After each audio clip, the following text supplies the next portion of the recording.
600 ಕೋಟಿ ಜನ ನಾನು ಅವ್ರ ಮುಂದೆ ನಿಂತ್ಕೊಂಡು ಇಷ್ಟು ಮಾತಾಡ್ತೀನಿ ಅಂದರೆ ನಿಮ್ಮ ಕಾಲಲ್ಲಿ ಬಿದ್ದು ನಾನು ಬೇಕಾದ್ರೆ ಬೇಡ್ಕೋತೀನಿ. ಬೇಕಾದ್ರೆ ಅನಾಥ ಹಾಸ್ಟ್ಲಿಗಾಗಲಿ ಬಿಡಕ್ಕೆ ಹೋಗಬೇಡಿ. ಇವತ್ತು ನನ್ನ ತಾಯಿ ಅಂದರೆ ನನ್ನ ಪ್ರಾಣ. ನ್ಯಾಷನಲ್ ಅವಾರ್ಡ್ ತೊಗೊಂಡೆ, ಇಂಟರ್ನ್ಯಾಷನಲ್ ಅವಾರ್ಡ್ ತೊಗೊಂಡೆ, ಸುದೀಪ್ ಹತ್ರ ಎಲ್ಲರದ್ದು ಮೂವ್ ಮಾಡಿದ್ದೀನಿ ಸರ್. 180 ಪಿಕ್ಚರ್ ಹೇಳ್ಕೊಂಡು ಹೋಗ್ಬೇಕು. ನಾನು 180 ಪಿಕ್ಚರ್ ಮಾಡಿದ್ದೀನಿ ಸರ್. ನಮಸ್ಕಾರ ಸರ್. ನಮಸ್ಕಾರ ಸರ್. ಸರ್, ನಿಮ್ಮನ್ನು ಪರಿಚಯ ಮಾಡ್ಕೊಳ್ಳಿ ನಮ್ಮ ವೀಕ್ಷಕರಿಗೆ. ಸರ್, ಎಲ್ಲರಿಗೂ ನನ್ನ ನಮಸ್ಕಾರಗಳು. ನನ್ನ ಹೆಸರು ರಾಜ್ದೇವು. ನಾನು ಡ್ಯಾನ್ಸ್ ಮಾಸ್ಟರ್, ಪಿಕ್ಚರಲ್ಲಿ ಡ್ಯಾನ್ಸ್ ಮಾಸ್ಟ್ರು. ಕೆಲವೊಂದು ಸುಮಾರು 180 ಪಿಕ್ಚರ್ ಮಾಡಿದ್ದೀನಿ ಸರ್. 180 ಪಿಕ್ಚರ್ ಮಾಡಿ ಇವಾಗ ಬಂದು ನಾನು ಕರೋಕ್ಯ ಸಿಂಗಿಂಗ್ ಅವಾರ್ಡ್ ಅಂತ ನಾನು ಮಾಡ್ತಾಯಿದ್ದೀನಿ. ಲೀಲಾವತಿ ಮೇಡಮ್ ಅವ್ರದ್ದು ಮಾಡಬೇಕಂದ್ರೆ ನನಗೆ ಎಲ್ಲರನ್ನ ಜನನ ಕರೆಸ್ಬೇಕು ಒಂದು ಆಸೆ ಇದೆ. ಈ ಚಾನೆಲ್ ಮುಖಾಂತರ ನಿಮ್ಮೆಲ್ಲರ ಅಭಿಮಾನ ನನಗಿರಬೇಕು ಅಂದ್ಬಿಟ್ಟು ಒಂದು ಆಸೆ ಸರ್. ಖಂಡಿತ ಸರ್, ನಮ್ಮ ಸ್ನೇಹಿತರು ಯಾವತ್ತೂ ನಮ್ಮ ಜೊತೆ ಇರ್ತಾರೆ, ಕೈ ಬಿಡಲ್ಲ. ಸರ್, ಈಗ 180 ಸಿನಿಮಾದಲ್ಲಿ ನೀವು ಡ್ಯಾನ್ಸ್ ಮಾಸ್ಟರ್ ಆಗಿ ಅಥವಾ ಕೊರಿಯೋಗ್ರಾಫರ್ ಆಗಿ ನೀವು ವರ್ಕ್ ಮಾಡಿದ್ದೀನಿ ಅಂತ ಹೇಳಿದಿರಿ. ಸೊ ಹೇಳಿ ಸರ್, ಯಾವ್ಯಾವ ಸಿನಿಮಾದಲ್ಲಿ ಮಾಡಿದ್ದೀರಾ ಅಂತ ಹೇಳ್ಕೊಳ್ಳೋದಾದರೆ ಏನು ಹೇಳ್ತೀರಾ ಸರ್? ಸರ್, ನಾನು ಮಾಡಿರೋ ಫಸ್ಟು ಮೂವಿ ಲಂಬಾಣಿ ಪಿಕ್ಚರ್ ಮಾಡ್ದು. ಆಮೇಲೆ ತೆಲುಗು ಮೂವಿ ಮಾಡಿದ್ದೀನಿ, ಹಿಂದಿ ಮೂವಿ ಮಾಡಿದ್ದೀನಿ. ಕನ್ನಡದಲ್ಲಿ ಬಂದ್ಬಿಟ್ಟು ನಮ್ಮ ದುನಿಯಾ ವಿಜಯ್ ಅವ್ರದ್ದು ಸಾಲ ಮಾಡಿ ಆದರೂ ತುಪ್ಪ ತಿನ್ನು, ಆಮೇಲೆ ಗಡಿಬಿಡಿ ಬರ್ದಸ್ಸು, ಆಮೇಲೆ ಹಳೆಯ ಮನೆ ತೊಳೆಯ, ಶಬ್ದ, ಸಮುದ್ರ, ಚೆಲುವಿ, ಆ ಥರ ಹೇಳ್ಕೊಂಡು ಹೋದ್ರಿ 180 ಪಿಕ್ಚರ್ ಹೇಳ್ಕೊಂಡು ಹೋಗ್ಬೇಕು. ನಾನು ದೊಡ್ಡ ಮೂವಿಗಳೇ ಮಾಡಿರೋ ಸರ್. ಶಿವರಾಜ್ಕುಮಾರ್ದು ಇದು ಮಾಡಿದ್ದೀನಿ, ಹೊಸ ಮೂವಿ ಅವ್ರದ್ದು ಒಂದು ಶಿವಣ್ಣಂದು ಮಾಡಿದ್ದೀನಿ, ದರ್ಶನ್ ಮಾಡಿದ್ದೀನಿ, ಎಲ್ಲರದ್ದು ಮೂವ್ ಮಾಡಿದ್ದೀನಿ ಸರ್. ಅಷ್ಟೆಲ್ಲ ಮಾಡಿನೂ ಇವಾಗ ತಿರ್ಗಾ ತಮಿಳ್ ಪಿಕ್ಚರು ನಾನು ಒಂದು ಮೂವಿ ಮಾಡಿದೆ. 8 ಅವಾರ್ಡು, ನ್ಯಾಷನಲ್ ಅವಾರ್ಡ್ ತೊಗೊಂಡೆ, ಇಂಟರ್ನ್ಯಾಷನಲ್ ಅವಾರ್ಡ್ ತೊಗೊಂಡೆ, ಸುದೀಪ್ ಹತ್ರ ಅವಾರ್ಡ್ ತೊಗೊಂಡೆ. ಈ ಥರ ಕೆಲವೊಂದು ಎಲ್ಲ ಅವಾರ್ಡ್ಗಳು ತೊಗೊಂಡಿದ್ದೀನಿ ಸರ್. ಏನಂದರೆ ನನಗೆ ಇನ್ನೊಂದು ಆಸೆ, ನಾನು ಎಲ್ಲರ ಮುಂದೆ, ಜನ ಮುಂದೆ, 6 ಕೋಟಿ ಜನ ಮುಂದೆ ನಾನು ಬಂದು ಅವ್ರ ಮುಂದೆ ನಿಂತ್ಕೋಬೇಕು ಒಂದು ತುಂಬ ಆಸೆ. ಅಂದರೆ ಏನಂದರೆ ಜನಗಳಿಗೆ ಕಂಡ್ರೆ ನನಗೆ ತುಂಬ ಆಸೆ. ಅದರಿಂದ ನಾನೊಂದು ಡ್ಯಾನ್ಸ್ ಮಾಸ್ಟರ್ ಆಗಿ ನಿಮಗೆಲ್ಲರಿಗೂ ಮನಸ್ಸಿಗೆ ನಾನು ಗೆಲ್ಲಬೇಕು ಅಂದ್ಬಿಟ್ಟು ಬಂದು ನಾನು ಈ ಚಾನಲಲ್ಲಿ ಕೂತ್ಕೊಂಡು ಮಾತಾಡ್ತಾಯಿದ್ದೀನಿ ಸರ್. ದಯಮಾಡಿ ನನಗೆಲ್ಲ ಆಶೀರ್ವಾದ ನನಗೆ ಇರಬೇಕು. ನಿಮ್ಮೆಲ್ಲ ಆಶೀರ್ವಾದ ನನಗಿದ್ರೇ ನಾನು ಇವತ್ತು ಈ ಸ್ಟೇಜಿಗೆ ಬರೋಕ್ಕಾಗೋದು, ಇಲ್ಲಾಂದರೆ ಬರೋಕ್ಕಾಗಲ್ಲ. ನಿಮ್ಮಂಥ ಆಶೀರ್ವಾದ ಯಾವತ್ತಿದ್ರೂ ಇರಬೇಕು. ನಾನು ನೆನೆಸ್ಕೋತಾ ಇದ್ದೀನಿ ಸರ್. ಸರ್, ನೀವು ಸಿನಿಮಾ ಇಂಡಸ್ಟ್ರಿಗೆ ಬಂದು ತುಂಬ ವರ್ಷ ಆಯಿತು ಅಂತ ಹೇಳಿದ್ರಿ. ಈಗ ಎಕ್ಸಾಕ್ಟ್ಲಿ ಯಾವಾಗ ಬಂದ್ರಿ ಅಂತ ಹೇಳೋಕ್ಕಾಗುತ್ತಾ? ಹ್ಞೂ ಸರ್, ನಾನು ಬಂದು ಸುಮಾರು ಒಂದು 90 ಬಂದಿದ್ದೆ ಸರ್ ನಾನು. ಅದರಿಂದ ಈಚೆಗೆ 180 ಸಿನಿಮಾಗಿಂತ ಹೆಚ್ಚು ಸಿನಿಮಾದಲ್ಲಿ ವರ್ಕ್ ಮಾಡಿದ್ದೀರಾ?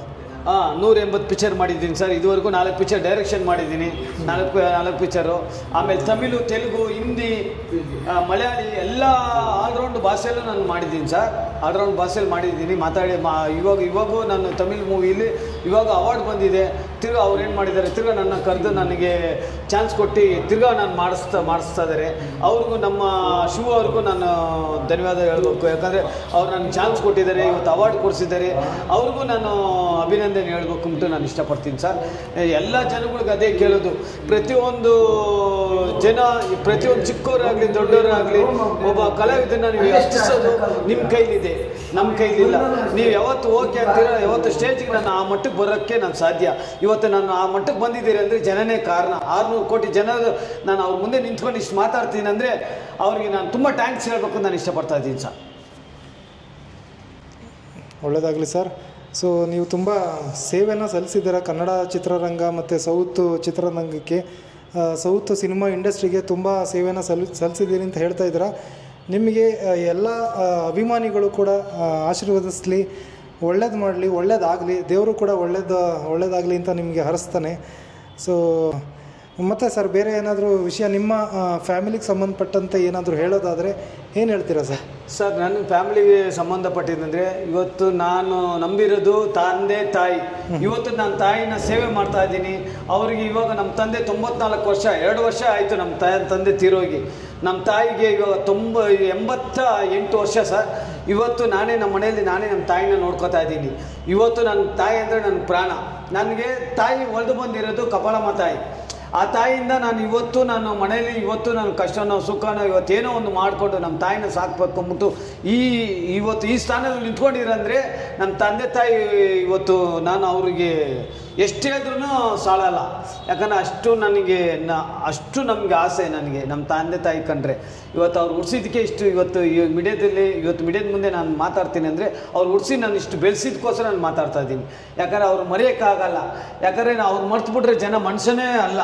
ಯಾಕಂದರೆ ಆ ತಾಯಿ ತಂದೆ ಯಾರೇ ಆಗಲಿ, ಪ್ರತಿಯೊಂದು ಜನಗಳು ನಾನು ಹೇಳ್ತೀನಿ, ಪ್ರತಿಯೊಂದು ತಾಯಿ ತಂದೆನ ಯಾವತ್ತೂ ಸೇವೆ ಮಾಡಿ, ಯಾವತ್ತು ಅವ್ರ ವಯಸ್ಸಾದ್ರೂ ಅಷ್ಟೇ, ಅವ್ರು ಎಷ್ಟೇ ಏನೇ ಕೋಪ ಮಾಡಿಕೊಂಡು ಜಗಳ ಮಾಡಿದ್ರು ಅವ್ರನ್ನ ಸೇವೆ ಮಾಡಬೇಕು. ಯಾವತ್ತೂ ತಂದೆ ತಾಯಿನ ಯಾವತ್ತೂ ಕರ್ಕೊಂಡೋಗಿ ಹಾಸ್ಟ್ಲಿಗಾಗಲಿ ಒಂದು ಅನಾಥ ಹಾಸ್ಟ್ಲಿಗಾಗಲಿ ಬಿಡಕ್ಕೆ ಹೋಗಬೇಡಿ. ಯಾವತ್ತು ಸಾಕಿ ಬೆಳೆಸಿ ಅವ್ರನ್ನ ಯಾವತ್ತು ಬೆಳೆಸಿರೋ ದೇವರು ನಮ್ಮನ್ನ ಚೆನ್ನಾಗಿ ಇಡ್ತಾರೆ. ದಯಮಾಡಿ ಅದೊಂದು ನಾನು ಕೈ ಮುಗಿದು ಕೇಳ್ಕೊತೀನಿ. ಅವ್ರ ತಾಯಿ ತಂದೆ ಅವ್ರನ್ನ ಯಾವತ್ತೂ ಕೈ ಬಿಡಕ್ಕೆ ಹೋಗಬೇಡಿ. ಎಷ್ಟೇ ಕಷ್ಟ ಆಗಲಿ ಮನೇಲೇ ಸಾಕಿ. ನಾನು ಇದೊಂದು ಬೇಡಿಕೆ, ನಾನು ನಿಮ್ಮ ಕಾಲಲ್ಲಿ ಬಿದ್ದು ನಾನು ಬೇಕಾದ್ರೆ ಬೇಡ್ಕೋತೀನಿ. ಬೇಕಾದ್ರೆ ತುಂಬ ಒಳ್ಳೆ ಮಾತು ಹೇಳಿದ್ದೀರಾ ಸರ್. ಇವಾಗ ನೀವು ತಂದೆ ತಾಯಿ ಬಗ್ಗೆ ಹೇಳಿದ್ರಿ, ನೀವು ನಿಮ್ಮ ವೈಫು ಮಕ್ಕಳ ಬಗ್ಗೆ ಏನು ಮಾತಾಡಲಿಲ್ಲ. ನನ್ನ ಹೆಂಡತಿ ನನ್ನ ಮಗಳಿಗೆ ಸೆಕೆಂಡ್ ಇಯರ್ PUC ಊರಿಗೆ ಹೋಗಿದ್ದಾಳೆ. ಬಟ್ ಅವರು ಹಾಸನಲ್ಲಿ ಇರೋದು. ನನ್ನ ಹೆಂಡತಿ ಹಾಸನಲ್ಲಿ ಅಲ್ಲೇ ಸೆಟ್ಲ್ ಆಗಿದ್ದಾರೆ. ಬಟ್ ನಾನು ನಮ್ಮ ಮಿಸಸ್ ಇಲ್ಲಿ ಬರೋಕ್ಕೆ ಪ್ರಾಬ್ಲಮ್ ಆಗಿತ್ತು. ಅದಕ್ಕೋಸ್ಕರ ಬೇಡ ಅಂದ್ಬಿಟ್ಟು ಅಲ್ಲೇ ಇರಲಿ ಅಂದ್ಬಿಟ್ಟು ನಾನು ಬಿಟ್ಬಿಟ್ಟು ನಮ್ಮ ತಾಯಿನೇ ನನಗೆ ಬೇಕಾಗಿರೋದು. ಯಾಕಂದರೆ ಅವರೇ ನನಗೆ ಉಡ್ಸಿ ಬೆಳೆಸಿರೋದಕ್ಕೋಸ್ಕರ ನಾನು ನಮ್ಮ ತಂದೆ ಜೊತೆನೇ ಇದ್ದೆ ಇಷ್ಟುವರೆಗೂ. ಇವಾಗ ನಮ್ಮ ತಂದೆ ತೀರೋದ್ರು ಇವಾಗ 2 ವರ್ಷ ಆಗಿ. ಅದಕ್ಕೆ ನಮ್ಮ ತಾಯಿ ಜೊತೆ ನಮ್ಮ ತಾಯಿನ ನಾನು ಯಾವತ್ತೂ ಬಿಟ್ಟು ಹೋಗೋಕ್ಕಾಗಲ್ಲ. ಏನೇ ಕೆಲಸ ಆದ್ರೂ ನನಗೆ ಔಟ್ಡೋರ್ ಶೂಟಿಂಗ್ ಬಂದರೂ ನಾನು ಬೇಡ ಅಂತ ಬಿಟ್ಬಿಟ್ಟು ಹೋಗ್ತೀನಿ. ಯಾಕಂದರೆ ತಾಯಿನೇ ಹೆಚ್ಚು ಅಂದ್ಬಿಟ್ಟು ನಾನು ಇವತ್ತು ಮೀಡಿಯಾದ ಮುಂದೆ ನಾನು ಹೇಳಬೇಕು ನಾನು ಇಷ್ಟಪಡ್ತಾ ಇದ್ದೀನಿ ಸರ್. ದಯಮಾಡಿ ನೀವು ಎಲ್ಲರಿಗೂ ನಾನು ಅದೇ ಕೇಳ್ಕೊಳ್ಳೋದು, ಇವತ್ತು ಸೆಕೆಂಡ್ ಟೈಮು ನಾನು ಅದೇ ಕೇಳ್ಕೊಳ್ಳೋದು, ನಿಮ್ಮ ಜೀವನ ಪಾವನ ಆಯ್ತದೆ. ನಿಮ್ಮ ಏನು ಕಷ್ಟ ಇದೆಯೋ ಅದು ನಿಜವಾಗ್ಲೂ ಕಷ್ಟ ಎಲ್ಲ ತೀರೋಯ್ತದೆ. ನೀವು ಯಾವತ್ತೂ ಆ ತಾಯಿನ ಯಾವತ್ತೂ ಮರೆಯೋಕ್ಕೆ ಹೋಗಬೇಡಿ. ನಾನು 6 ಕೋಟಿ ಜನಕ್ಕೂ ನಾನು ಅದೇ ಹೇಳ್ತಾ ಇದ್ದೀನಿ. ಪ್ರೀತಿ ವಿಶ್ವಾಸ ತಾಯಿ ಮೇಲೆ ಇಡಿ. ನೀವು ಯಾವತ್ತಿದ್ರೂ ದೇವ್ರ ಮಕ್ಕಳಾಗ್ತೀರಾ. ಸರ್, ನಿಮ್ಮ ಸ್ವಂತ ಊರು ಯಾವುದು ಅಂತ ಹೇಳೋಕ್ಕಾಗತ್ತಾ? ಸರ್, ನನ್ನ ಸ್ವಂತ ಊರು, ನಾನು ಹುಟ್ಟಿ ಬೆಳೆದಿದ್ದೆಲ್ಲ ಬೆಂಗಳೂರೇ ಸರ್. ನಾನು ಈ ಮಣ್ಣಲ್ಲೇ ಹುಟ್ಟಿ ಬೆಳೆದು ಈ ಮನೆಯಲ್ಲೇ ಸಾಯ್ಬೇಕು ಅಂತ ಆಸೆ ಪಡ್ತೀನಿ. ಯಾಕಂದರೆ ಕರ್ನಾಟಕದವರು ಕನ್ನಡನೇ ನಾವು ಮಾತಾಡಬೇಕು ಅಂತ ನಾನು ಇಷ್ಟಪಡ್ತೀನಿ. ಕನ್ನಡದಲ್ಲೇ ನಾನು ಸಾಯ್ಬೇಕು. ನಾನು ಏನೇ ಮಾಡಿದ್ರು ಜನಗಳಿಗೆ, ಕನ್ನಡದವರಿಗೆ ವಿಶ್ವಾಸ ಪ್ರೀತಿಯಿಂದ ಇವತ್ತು ಅವ್ರಿಗೆ ಋಣಿಯಾಗಿ ಇದಿರ್ತೀನಿ ಸರ್. ಅವರಿಗೆ ಕನ್ನಡದವ್ರಿಗೆ ತುಂಬ ಒಳ್ಳೆ ಮಾತಾಡಿದ್ರಿ ಸರ್. ನಮಸ್ಕಾರ. ನಾನು ಒಂಟಿ ಅಲ್ಲ ಚಾನಲ್ಲು. ಆ ಚಾನಲಲ್ಲಿ ನಾನು ಇಷ್ಟೊತ್ತು ನನ್ನ ಕತೆ ಕೇಳಿದ್ದೀರಾ. ಚಿಕ್ಕದು ಒಂದು ಕತೆ ಇಷ್ಟೊತ್ತು ನೋಡಿದ್ದೀರಾ. ನನ್ನ ಕತೆ ನೋಡಿದವರಿಗೆ ನಾನು ನಮಸ್ಕಾರ ಮಾಡ್ತಾಯಿದ್ದೀನಿ. ನನ್ನ ಆರೈಸಿ ಸಪೋರ್ಟ್ ಮಾಡಿ. ನಿಮ್ಮೆಲ್ಲರಿಗೂ ನನ್ನ ನಮಸ್ಕಾರಗಳು.